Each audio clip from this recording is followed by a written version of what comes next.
It's difficult to be a good person in a fundamentally corrupt system. Some could even argue impossible to be a good person in a fundamentally corrupt system.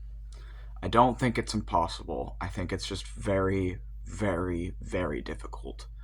Um, and I think that when you realize that capitalism is interwoven and interconnected with every ism and obia, and capitalism is the backbone of systemic oppression, and you realize that historically it has been your people who have tortured, killed, raped, brutalized, and maintained all the forms of bigotry of your modern world. And you realize that poverty is a choice from billionaires forcing people like yourself into poverty, and like myself, to have a scapegoat class and to have people to keep the working class afraid and to keep them controlled. And when you realize how all of these things connect, it can leave you feeling hopeless.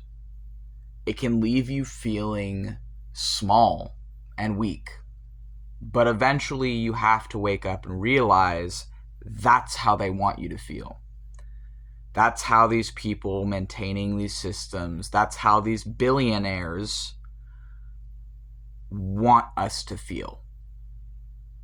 They want us to feel like there's nothing we can do, like we're just one person, right?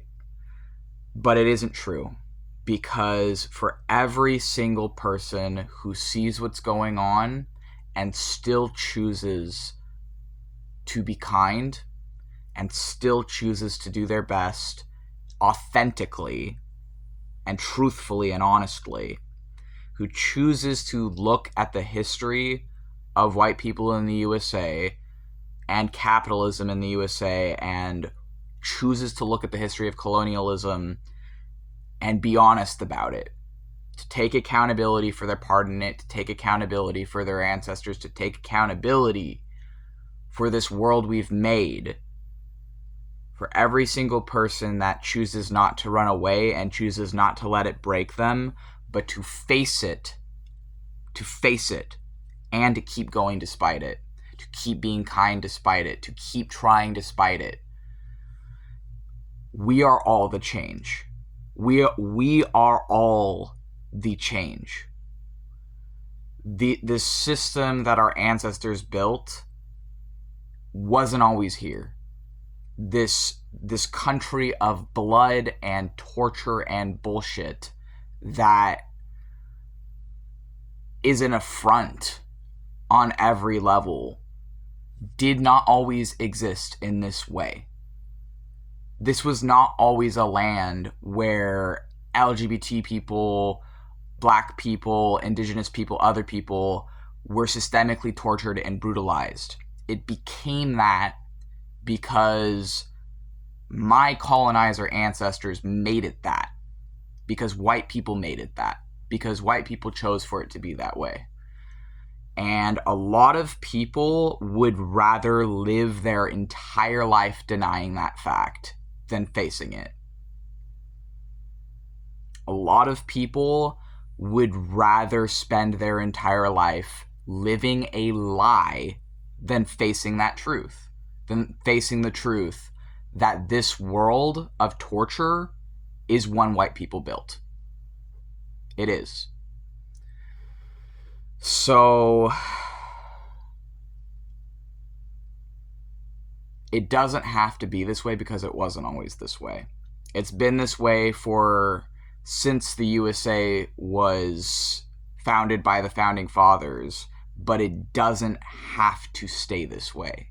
We can all change it, and change is a constant force. It is a force of nature, and right now we are seeing late stage capitalism, we're seeing fascism, we're seeing the death of the old.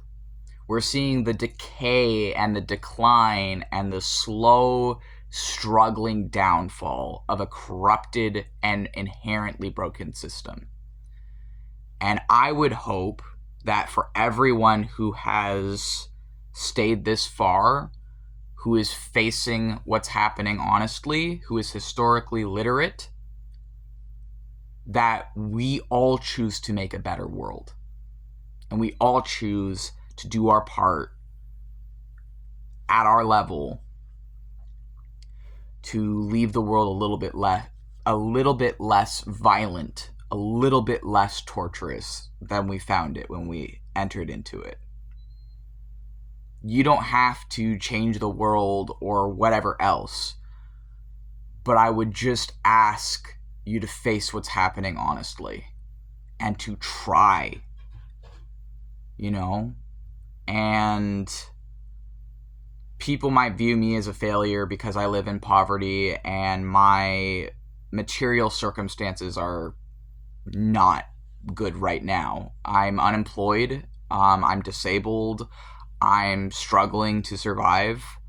I'm very likely going to be forced to have a conversation I'm not looking forward to, that will likely result in some unfortunate things.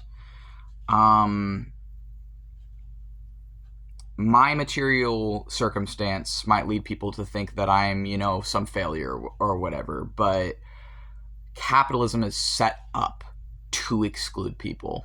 It is set up by design to exclude people like me and to harm people like me and many, many others. So I don't see myself as a failure at all, because when my parents were my age, my dad was spanking me when I was a small child and doing other things to me and harming and brutalizing me and passing on the generational and systemic trauma onto me. And I'm not doing that. I'm not passing on my pain to a child like that. I'm not taking out my frustrations with capitalism on a defenseless person. I'm not blaming minorities for my problems. I'm not blaming a kid for my problems. I am blaming the source, and the source is capitalism. And the source is capitalism and white supremacy, and that's where fascism is coming from, because capitalism is inherently connected to fascism, and that's what they don't want you to know. They don't want you to know how everything happening right now has already happened before. They don't want you to understand the history, because if you understand the history, you know fascism is inherently connected to capitalism by design. So don't give up hope, because you are hope.